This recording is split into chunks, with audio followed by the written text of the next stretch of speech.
Hello and जय हिंद दोस्तों। जैसा कि आप जानते हैं कि यह साल 2024 हमेशा इन दो चीज़ों के लिए जाना जाएगा। पहला है इसकी गर्मी जो इसे हॉटेस्ट समर ईवर का रिकॉर्ड बनाने के लिए, जहां दिल्ली में तापमान 50 डिग्री का आंकड़ा पार कर चुका है और सिर्फ यूपी बिहार से लू के चलते मरने वालों की संख्या 200 पार कर चुकी है। दूसरा इम्पोर्टेंट इवेंट है इस साल होने वाला आम चुनाव, जनरल इलेक्शन 2024।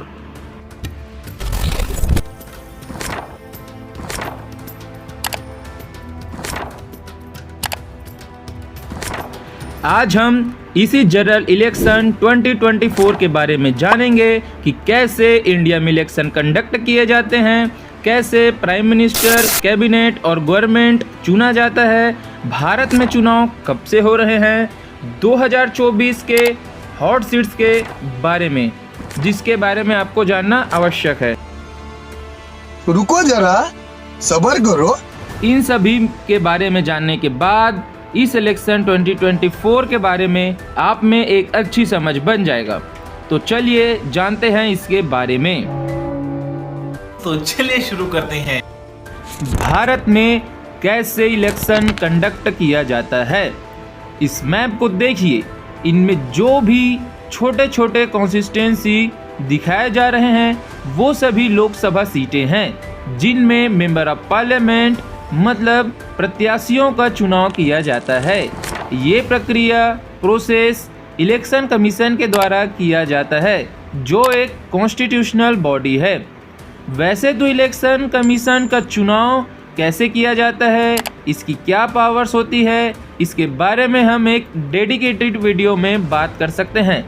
आज हम सिर्फ इसके द्वारा चुनाव प्रक्रिया कैसे किया जाता है इसके बारे में जानेंगे। इलेक्शन कमीशन के द्वारा जारी किए गए नोटिफिकेशन के आधार पर डिस्ट्रिक्ट मजिस्ट्रेट द्वारा धारा 144 और आदर्श आचार संहिता की घोषणा की जाती है। उसके बाद निर्धारित समय तक उम्मीदवारों को अपना नामांकन डिस्ट्रिक्ट हेडक्वार्टर के इलेक्शन ऑफिसर के पास जमा करना होता है, जिसके बाद निर्धारित उस पर्टिकुलर डेट में लोगों के द्वारा अपने प्रतिनिधि को वोट दिया जाता है और फर्स्ट पास सिस्टम के माध्यम से ही वह प्रत्याशी जीतता या हारता है। अब आप सोचेंगे कि ये फर्स्ट पास सिस्टम क्या है, तो आइए इसके बारे में समझते हैं। मान लो अगर 10 लोग उम्मीदवार हैं, उसमें से जिस किसी को भी सबसे ज़्यादा वोट मिलेगा वो चुनाव जीत जाएगा। मान लो उम्मीदवार 1 को मात्र 25% वोट मिले, उम्मीदवार बी को 20% वोट मिले, वहीं बाकी 8 उम्मीदवारों को मिलाकर 55% वोट ही मिले, तो उम्मीदवार ए ही चुनाव जीतेगा, जबकि उसको सिर्फ 25% वोट मिले हैं और बाकी 75% वोट उसके खिलाफ मिले हैं। क्योंकि फर्स्ट पास सिस्टम में जिस किसी भी प्रत्याशी को बाकियों से ज़्यादा वोट मिला है वह चुनाव जीत जाएगा। जैसे 2019 के चुनाव में बीजेपी को मात्र 37% वोट मिले थे, 37%, लेकिन वह 303 सीट जीतने में कामयाब रही। वहीं कांग्रेस को 20% वोट मिले थे और वह मात्र 54 सीट ही जीत पाई। खत्म, bye bye, tata, goodbye, गया। और वैसे ही सन 2009 में कांग्रेस को 28% वोट मिले और वह सिंगल लार्जेस्ट पार्टी बनकर सरकार बनाई थी। मजा आया और मैं ये जो मजा है हिंदुस्तान के हर व्यक्ति को देना चाहता हूं। अब जानते हैं भारत में चुनाव कब से हो रहा है। संविधान लागू होने के बाद भारत में पहला आम चुनाव अक्टूबर 1951 में हुआ, जिसका परिणाम फरवरी 1952 में आया था, जिसमें भारतीय राष्ट्रीय कांग्रेस ने 45% वोट शेयर प्राप्त किया और सीधे 364 सीटें हासिल की। फिर दूसरा चुनाव 1957 को हुआ, जिसमें वही परिणाम पुनः अपने बेहतर रूप में उभर कर आई, जिसमें इंडियन नेशनल कांग्रेस को 48% वोट शेयर मिला और 371 सीटें मिली। फिर अगला इलेक्शन 1962 को पुनः पंडित जवाहरलाल नेहरू एक बार प्रधानमंत्री बनते हैं 361 सीट के साथ।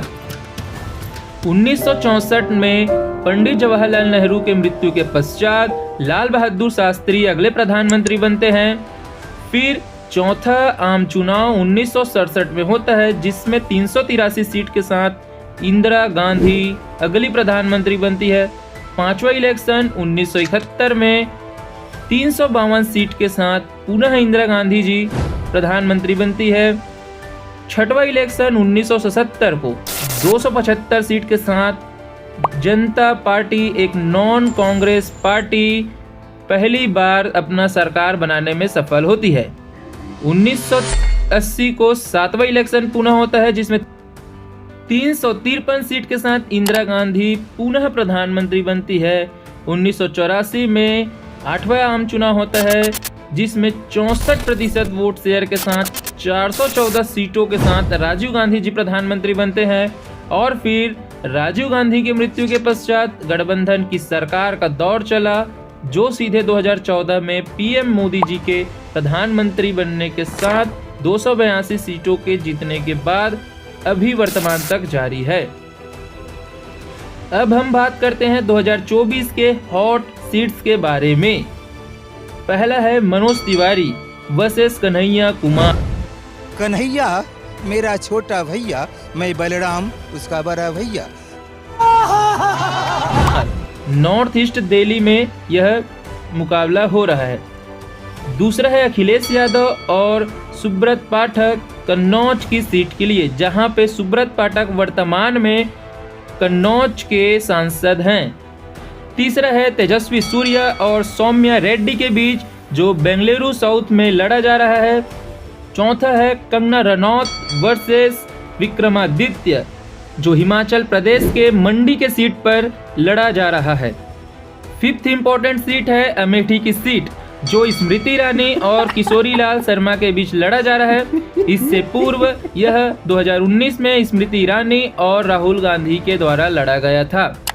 अगला वाराणसी की सीट, जिसमें मोदी जी लड़ रहे हैं, और रायबरेली की सीट, जिसमें राहुल गांधी जी लड़ रहे हैं। सो होपफुली आपको ये वीडियो पसंद आया होगा। आगे ऐसे ही वीडियोस के लिए आप इस चैनल को सब्सक्राइब कर सकते हैं। अगर जानकारी इन्फॉर्मेटिव लगी हो तो इसे आगे भी शेयर कर सकते हैं। धन्यवाद। जय हिंद।